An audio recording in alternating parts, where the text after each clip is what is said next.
साथियों, बिहार विधानसभा चुनाव 2025 का एग्जिट पोल आ गया है। आपने एग्जिट पोल देखा होगा और देखने के बाद किसी को निराशा तो किसी को खुशी हाथ लगी।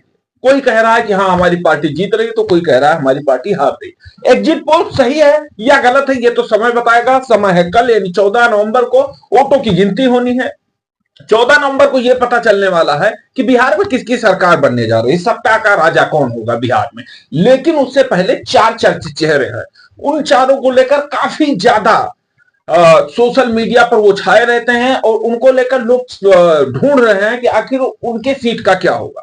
पहला सीट जो है वो खेसारी लाल यादव का है और दूसरा है मनीष कश्यप, रितेश पांडे, मैथिली ठाकुर। ये चार चेहरे हैं जिनको लेकर हर कोई सोच रहा है कि आखिर बिहार में इस बार क्या होने वाला है। बिहार में ये जो चार चर्चित चेहरे हैं ये इस बार चुनाव जीत पाएंगे या नहीं जीत पाएंगे। वैसे तो चर्चा हर सीट की है, लेकिन इन चार सीटों के बारे में आज आपको हम कुछ जानकारी देने वाले हैं, आपको बताने वाले हैं कि एक्चुअल में इन चार सीटों पर क्या होने वाला है। मीडिया रिपोर्ट की अगर माने तो मीडिया रिपोर्ट, कोई चैनल कहता है कि हाँ रितेश पांडे जीत रहे, कोई कह रहा है मनीष कश्यप जीत रहे, कोई कह रहा है खेसारी लाल यादव जीत रहे, कोई कह रहा है नहीं जीत रहे।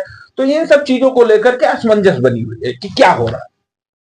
हमने एआई द्वारा और कई प्लेटफॉर्म के द्वारा अलग अलग सर्वे किया। सर्वे में जो हमारे सामने बात आई वो ये आई। हमने शॉर्ट वीडियो जो है सर्वे का वो यूट्यूब चैनल पे डाल दिया, आप अवध तक डिजिटल पे जाकर देख सकते हैं।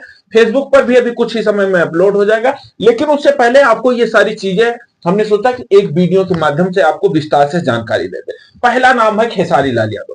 खेसारी लाल यादव लालू प्रसाद के पार्टी से लड़े हुए थे, काफी चर्चा में रहे। खेसारी लाल यादव के कुछ लोगों ने समर्थन किया तो कुछ लोगों ने जमकर विरोध किया।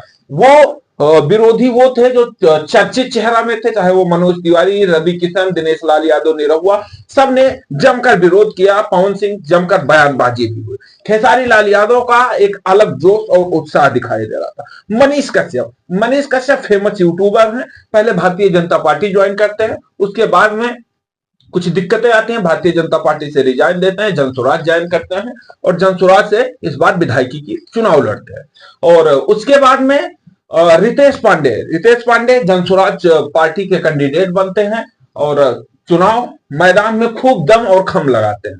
और जो चौथा चेहरा है चर्चित वो है मैथिली ठाकुर। मैथिली ठाकुर को प्रधानमंत्री नरेंद्र मोदी जी ने खुद टिकट दिया और मैथिली ठाकुर को मैदान में उतारा। राजनीति का कोई एक्सपीरियंस नहीं, फिर भी बीजेपी पार्टी की तरफ से अगर किसी को टिकट मिलता है तो कहीं ना कहीं उसका परसेंटेज बढ़ने का जो रहता है वो अधिक रहता है। इन चार चर्चित चेहराओं पे पहला जो चेहरा है खेसारी लाल यादव का।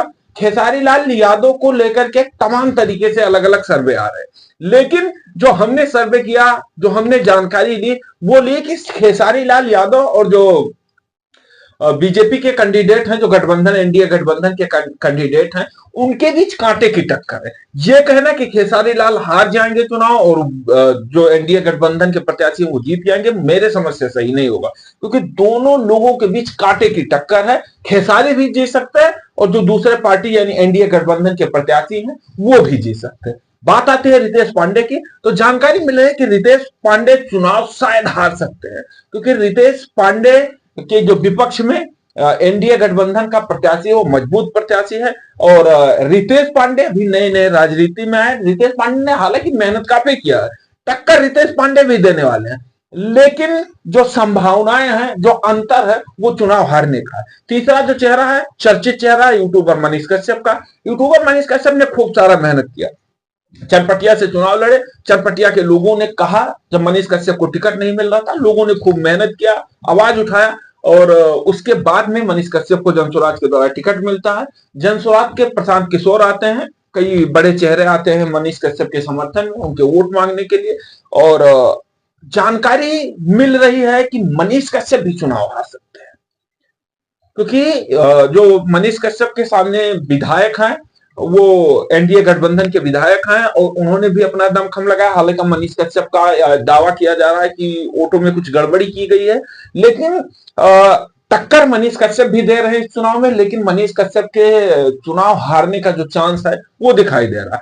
और उसके बाद में आता है मैथिली ठाकुर। मैथिली ठाकुर भारतीय जनता पार्टी की तरफ से थी, बीजेपी ने यानी प्रधानमंत्री मोदी ने खुद रिकमेंड करके उन्हें चुनाव मैदान में उतारा था। मैथिली ठाकुर के जो चांस है वो जीतने के हैं। मैथिली ठाकुर जो है वो चुनाव जीत सकती हैं। तो 4 प्रत्याशियों में खेसारी लाल यादव का टक्कर है। चारों प्रत्याशियों को टक्कर मिल रही है, अच्छी खासी टक्कर मिल रही है। हालांकि वोटिंग का एक सिर्फ अनुमान लगाया जाता है, लोगों से बात करके, कुछ पुराने सर्वे करके, कुछ नए सर्वे करके, उससे अनुमान लगाया जाता है। एग्जैक्ट जानकारी किसी को नहीं रहती, कोई भी एग्जिट पोल हो। क्योंकि आपने देखा होगा जो लोकसभा का चुनाव हुआ था उसमें भारतीय जनता पार्टी को जितने भी नेशनल मीडिया है उन्होंने कहा था कि भारतीय जनता पार्टी बहुमत के साथ सरकार बनाएगी। बीच में हुआ क्या कि जो सीटें दिखाई गई थी उससे कई प्रतिशत कम हुई। अगर 70% सीटें दिखाई गई थी तो 50% से सीटें कम मिली। तो इसलिए ये कहना कि हाँ ये होने वाला है मेरे समझ से सही नहीं है।